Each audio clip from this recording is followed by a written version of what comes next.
Hey loves, welcome back to Day Spills Tea. I, of course, am the lovely Day. And last week's Real Housewives of Potomac completely pissed me off. I was really unmotivated to talk about it, especially after trying to return to work. And, my schedule just last week blew up. But I was so annoyed by last week's episode because I feel like Giselle, she just received this huge pass. And I just don't understand what the hell happened at that goddess party. Yes, I do.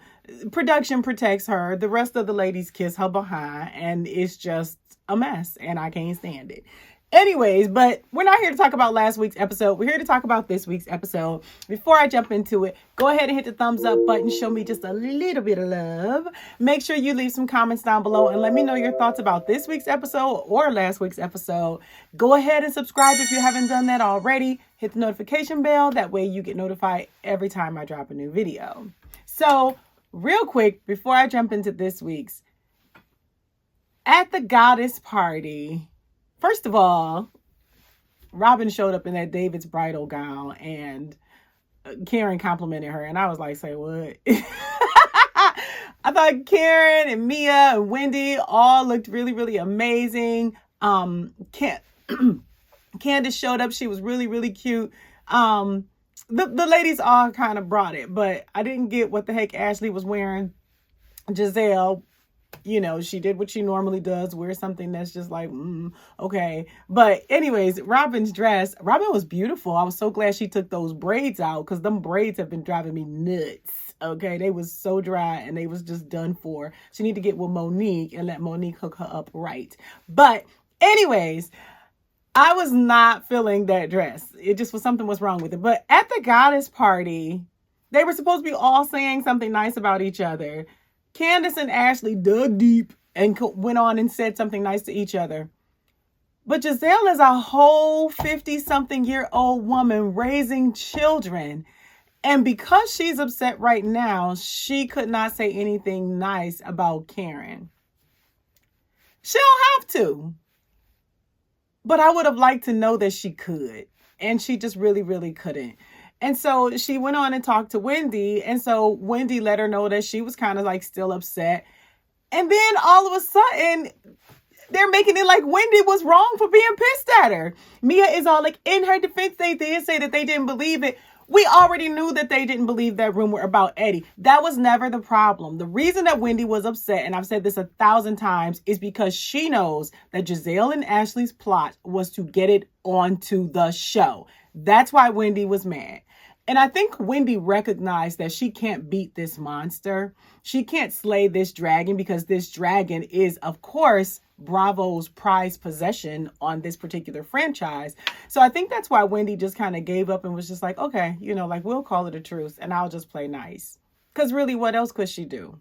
We already saw Monique try and go up against the dragon and we saw how that ended. So whatever.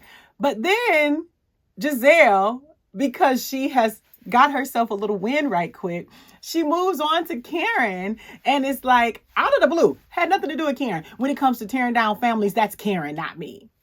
Karen did not tear down your family. All Karen did was ask if the relationship with Jamal was real. All of y'all knew it wasn't.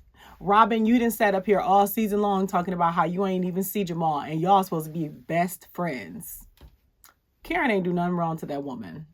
Karen ain't do nothing wrong to that woman. And then Giselle is saying that she knew that Jamal was seeing the other lady and all of that. Why are y'all acting like this is a surprise? Of course she knew. She and Jamal were not in a relationship. So it doesn't matter what she knew. We all knew.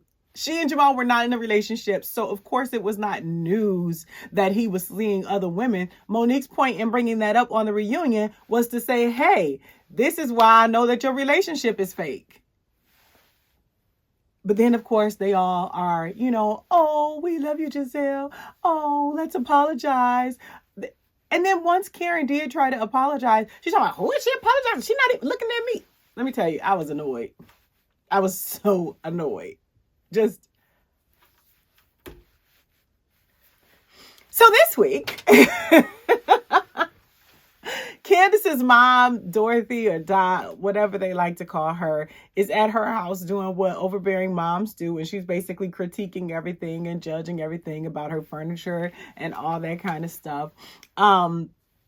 It was kind of a cute scene because it's just kind of like what overbearing moms do. And she looked at Candiace's sofa and told her that it looked like it belongs in someone's first apartment.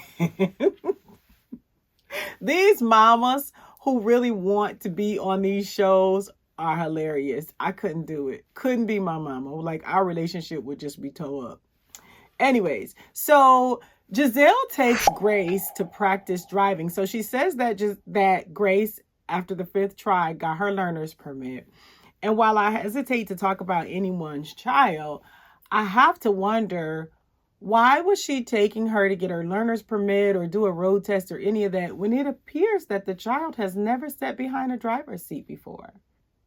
I don't know how things are done in Potomac or in the DMV area, but in my area, you take a driver's training course, or a licensed driver might practice driving with you, repeatedly before you start doing the testing and things. We were all looking crazy because this baby kept failing the test, but then she got in the car and wasn't sure which one was the brake and which one was the gas. Like, Giselle quizzed her, you're going to put the car in what? Drive. What? The baby had never driven before. And she's driving, and the whole time she's just screaming. She asked Giselle, why was I going so fast? Giselle said, I don't know. Giselle, would you tell her that she's controlling the speed? Because I don't think she knows. I'm pretty sure she does not know that there's a correlation between how hard she presses the gas pedal and how fast the car goes. Oh, that poor baby.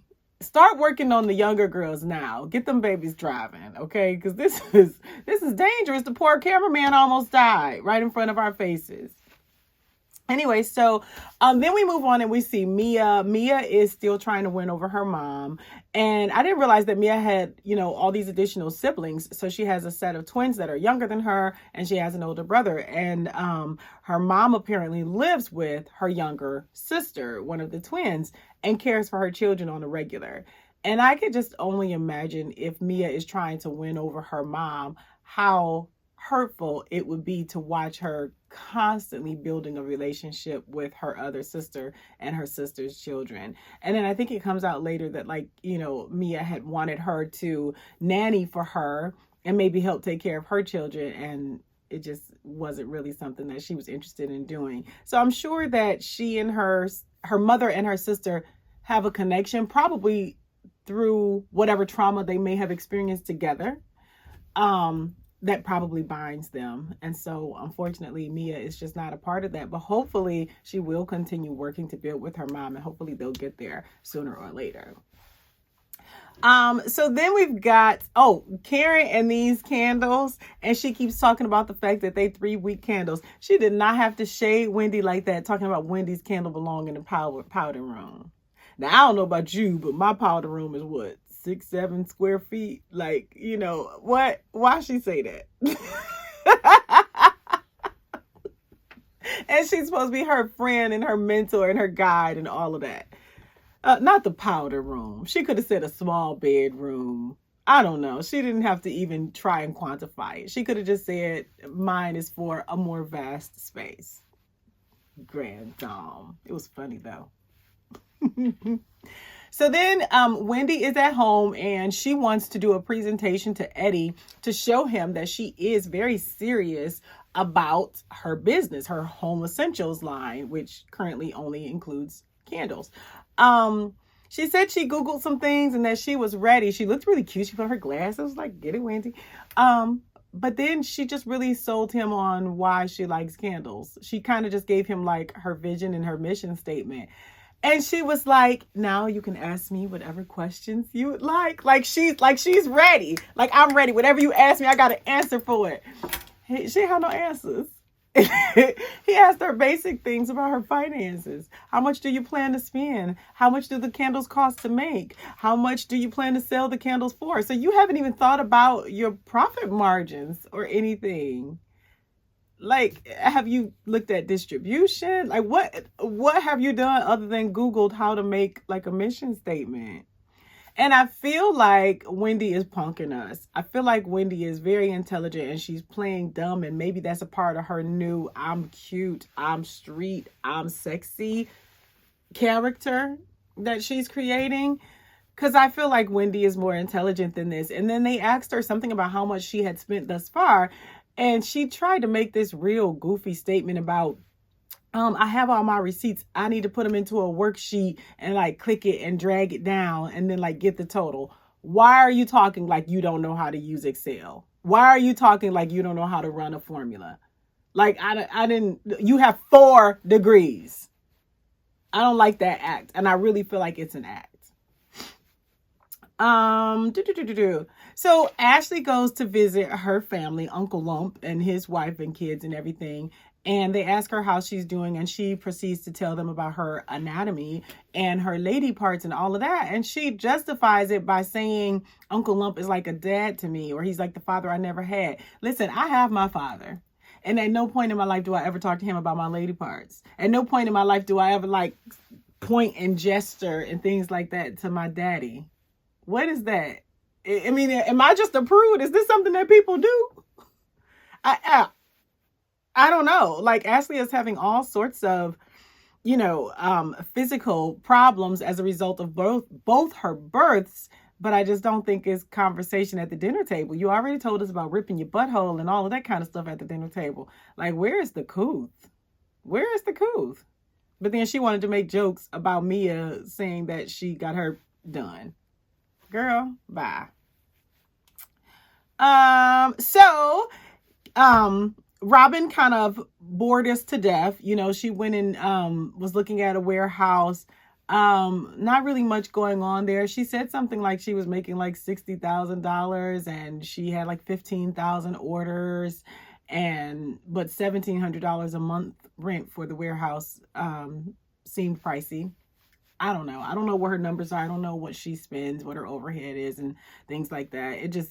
I don't know. I'm still not buying the whole I'm running a super successful hat business thing. I haven't bought into that storyline yet. I did like, though, that she told Juan how he wanted to be treated and he seemed to be receptive to it. And as far as like the warehouse and stuff goes, he told her that when people are in business, sometimes you just got to go for it. So I feel like he's going to be supportive of her, which is great. What else happened? So Candiace goes to her dance practice and we find out that she is having to spend her own money on this. She spent about $10,000 trying to make this video. She and Chris get on the phone. It sounds like he feels underappreciated, kind of like already. They do this bickering thing back and forth. Well, technically, I'm the manager, so I'm the boss. Well, technically, if you're my manager, I'm the boss. You're not the boss of me. And like, their relationship sometimes just seems so juvenile. But again, it seems to work for them. Like, it seems to just be their style of loving on each other. I don't know. But it just seems to be a lot of bickering back and forth and a lot of unnecessary stress. In having him be her husbander, I feel like was just such a terrible idea. And I also feel like her now questioning him as her husbander is not of her own volition, but is more so because the other ladies have talked about it and her mom is talking about it. But what do I know? Anyways, so the ladies get there to do the photo shoot. They're supposed to be fast and furious. Mia looks really cute. Wendy looks cute, but I was with Mia. I thought the bandana was a little bit much. It didn't really, it seemed real 90s. I don't know. And then Giselle arrives and her interpretation of the Fast and Furious fashion was just hilarious. What is this visor thing? Like, are you dealing blackjack at the casino? What is this? Like, it's something she clearly grabbed on like Fashion Nova or something. Like, what is this? And she said it was like her hater blockers or something. Okay, girl. Anyways, Karen arrives, and Karen I thought looked great. She didn't look fast and furious, but Karen knows how to dress for her body type and she knows how to dress for her age, and I absolutely love it. I'd be here for Karen's fashions for her. What else happened? Okay. So the cars are not there, and Candiace is immediately like, Chris messed up, but they never really explained how he messed up. when he got there, he spoke to the one guy who I guess was like directing or something or managing. And he said that he had talked to someone about the cars earlier that day. So I don't know if they messed up or if Chris really messed up. But of course, Candiace is like, Chris messed up because she's already decided that she wants to get rid of him as her husbander. And she'll say it's not because of the naysayers, but it's because of the naysayers. Anyways, so the cars are not there. Luckily, she has fabulous friends who have fabulous cars. And so she was able to use those. Meanwhile, while she's trying to figure out her video shoot, her mom is behind the scenes trying to drag her husband to anyone who'll listen. Mia was messy as heck, asking if Chris was on the payroll. But I didn't think it was like some unforgivable offense. It was being nosy. But she didn't like say anything horribly negative about him. Only Candiace's mom did that. She went to Karen about it, and then she's standing there and she's telling Robin, what did she say? He was cooking. Supposedly you can make money from that. What? Like being a chef isn't a whole highly regarded career? Teaching isn't a profession? Like, why would she say that? Supposedly you can make money from that. What? She just wants to be messy and mean for no reason. I feel like she's like Miss Wanda. Like, she just wants her daughter to be alone and miserable because she's alone.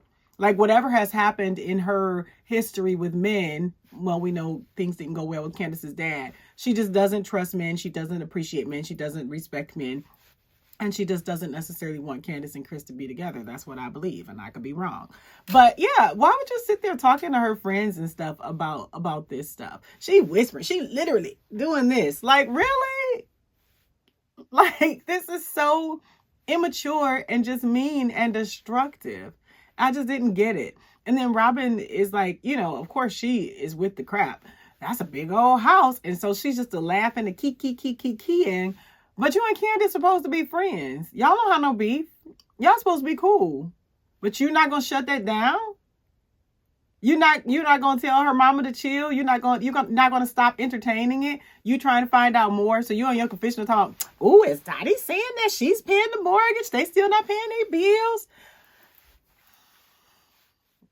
Y'all better stop acting like Robin and Giselle are anybody's friend, because they are not. They are not. And speaking of friends, I did like that Ascala, when she heard Mia ask that question, she's like, let me just move away. Like, she wasn't trying to be involved in that mess. And Wendy was like, Mia had never been involved with like Candiace when she's popping off. And she's like, I would tell her to tread lightly, but you didn't. You went and told Candiace. Like, she's already stressed at her video shoot. She's already nervous. She's already upset that the cars aren't there. And you go take her some BS that Mia is asking if Chris is on the payroll. Why wouldn't you go to Mia and be like, Mia, you got it. Don't do that. Because y'all just, this is why I don't have girlfriends. I have sisters. That's all I need. Because girlfriends do all of this. And you could tell I don't have the patience for it. I don't. So let's see here. So they do the scene. The scene was really, really cute. I was so glad that Wendy pointed out whatever that stiff mess was Giselle was doing, because I was dying. I rewound it so many times because it was a mess. What was she doing? I actually thought that Candiace's mom was cute doing her mom type dances, but it's kind of like what is expected. But Giselle with her, too much for me. Anyways,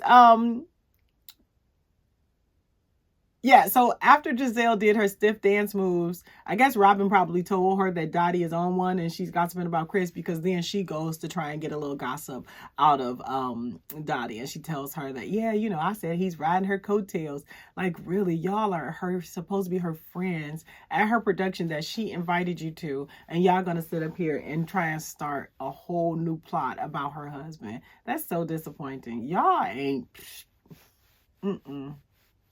Anyways, so the episode was pretty good. I enjoyed it quite a bit. I really liked seeing Candiace do her video and kind of making her dreams come true? Do I think like, I like her song way better than Melody's song. Do I think she's about to be like the next Rihanna? No, but she's doing her thing, and I think she's young enough to do it. I think she's committed enough to do it, and I think she can actually, maybe make a little something out of it. So I liked that aspect of the episode. But I'm so tired of Giselle, y'all. Anyways, that's all I got. Thanks so much for watching. Bye.